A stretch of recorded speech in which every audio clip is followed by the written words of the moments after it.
Assalamualaikum warahmatullahi wabarakatuh.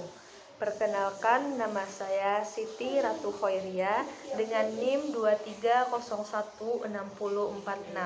Saya berasal dari Prodi Pendidikan Bahasa dan Sastra Indonesia. Tujuan saya membuat video ini adalah untuk memenuhi tugas administrasi dan supervisi pendidikan yang mana diampuh oleh dosen Bapak Dr. Hanif Al-Qadri. Nah, dalam pengamatan saya mengenai video pembelajaran dari Bapak Hanif Al-Qadri, di mana pada video tersebut menjelaskan mengenai fungsi tujuan dari supervisi pendidikan. Baiklah, di sini saya akan menjelaskan kembali apa itu administrasi dan supervisi pendidikan.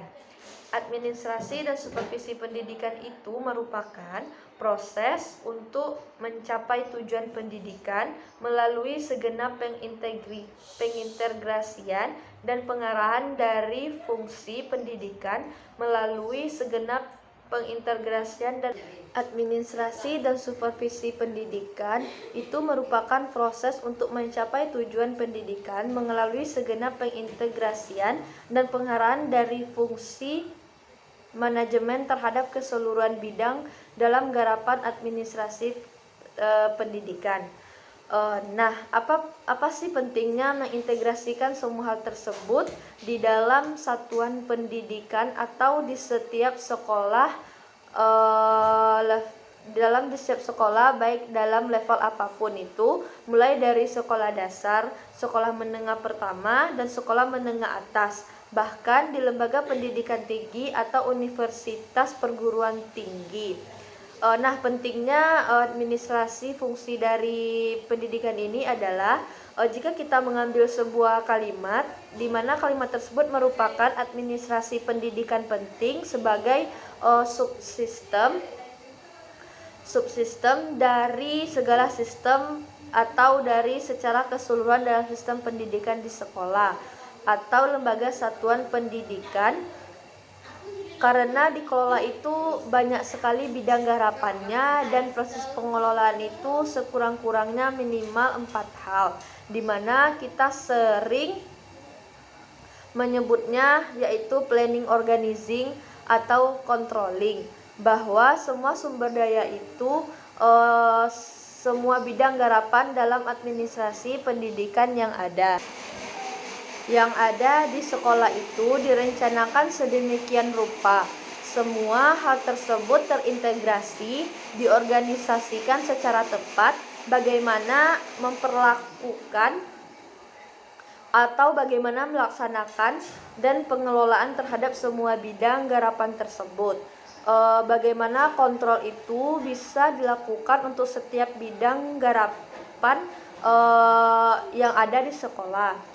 Nah, tujuan dari administrasi pendidikan menurut pendapat Sergovan ada 4 tujuan dari administrasi pendidikan. Yang pertama itu adanya efektivitas produksi, di mana efektivitas produksi ini terkait dengan pencapaian tujuan.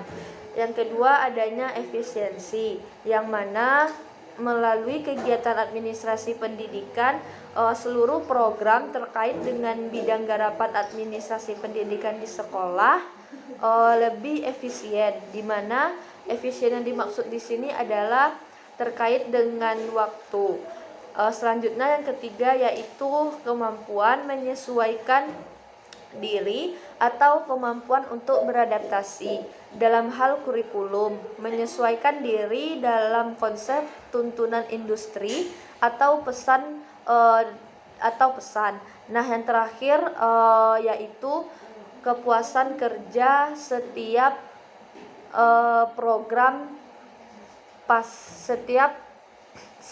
program atau setiap pekerja yang dilandasi dengan rencana yang matang atau yang benar, dan organisasi yang tepat dilakukan, kontrol semuanya akan berjalan sesuai dengan apa yang kita inginkan atau apa yang sudah kita persiapkan ketika menghadapi suatu masalah di dalam perjalanan ini, di dalam perjalanan kita dalam mencapai tujuan dari administrasi tersebut. Kita akan melakukan dalam melalui kontrol dan pengawasan. Nah, di sini hasilnya persoalan itu kita kaitkan dengan perikanan, kita kaitkan dalam perencanaannya. Jadinya nanti akan menjadi siklus sehingga hasil hari ini seharusnya dikedepankan menjadi perbaikan terus-menerus selanjutnya. Selanjutnya yaitu fungsi proses administrasi pendidikan. Nah, apa sih perencanaan itu? Perencanaan itu adalah keseluruhan pikiran, seluruh proses pemikiran dan penentuan secara matang hal-hal yang akan dikerjakan di masa yang akan datang dalam rangka apa, untuk mencapai sebuah tujuan. Yang kedua yaitu organisasi atau organizing. Organisasi ini merupakan proses keseluruhan dalam rangka mengelompokkan orang-orang atau the Rickman and the place. Bagaimana sebuah pekerjaan dilakukan oleh orang yang tepat dalam dunia pendidikan. Siapa yang harus mengerjakan, siapa yang ditempatkan di bagian mana, itu semua harus disesuaikan dengan skill dan kemampuannya masing-masing. Disesuaikan dengan bidangnya masing-masing sehingga dia mengetahui persis mesti melakukan apa dan mengerjakan apa. Selanjutnya yaitu actualing atau berarti pelaksanaan fungsi, yang mana di sini lebih menekankan pada kegiatan yang berhubungan langsung dengan orang-orang yang ada di organisasi, Selanjutnya yang keempat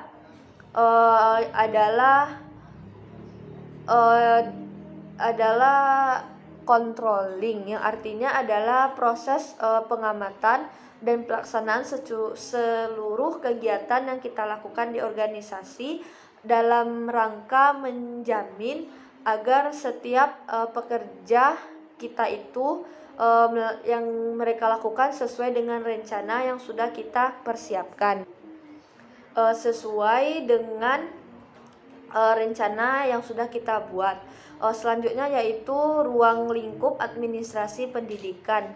Nah, di sini apa saja bidang garapan itu? Bidang garapannya itu adalah keseluruhan aspek terkait dengan pelaksanaan kegiatan pada lembaga pendidikan, pada lembaga satuan pendidikan yang masuk dalam cakupan administrasi pendidikan tersebut, mulai dari personil atau sumber daya manusia, dan yang mana sumber daya manusia ya ini ada dua. Yang pertama yaitu pendidik dan tenaga kependidikan. Yang kedua adalah tenaga kependidikan, yang mana peserta didik kemudian melakukan kurikulum bidang garapannya. Berikutnya adalah keuangan sarana dan prasarana dan adanya pengawasan, serta yang terakhir adalah kepemimpinan dan supervisi. Nah, selanjutnya adapun sifat administrasi pendidikan, yang mana hakikat administrasi pendidikan ini dapat dipahami sebagai berikut. Administrasi pendidikan tidak mengacu pada proses saja, melainkan mencakup berbagai proses atau aspek yang membentuk administrasi. Administrasi pendidikan adalah tugas yang bersifat nirlaba, yang mana administrasi pendidikan pada dasarnya sebuah usaha sosial karena lebih mementingkan sumber daya manusia dibandingkan sumber daya material. Administrasi pendidikan lebih merupakan suatu seni daripada sains. Alasannya adalah bahwa hubungan antar manusia yang terjalin di sini tidak dapat dipertahankan dengan formula apapun. Administrasi pendidikan ini mirip dengan administrasi umum dalam banyak hal, tetapi juga berbeda dengan administrasi pendidikan yang merupakan urusan kompleks. Nah, adapun tujuan administrasi pendidikan ini, sebagaimana kita mengetahui bahwa penyelenggaraan pendidikan memerlukan keterpaduan dan koordinasi seluruh sumber daya fisik dan manusia serta unsur pendidikan. Selain itu juga memerlukan efisiensi yang besar karena didasarkan pada simpati, pengertian pengetahuan, dan keterampilan manusia. Baiklah, mungkin itu saja yang dapat saya sampaikan pada video presentasi kali ini. Terima kasih, saya akhiri dengan Assalamualaikum warahmatullahi wabarakatuh.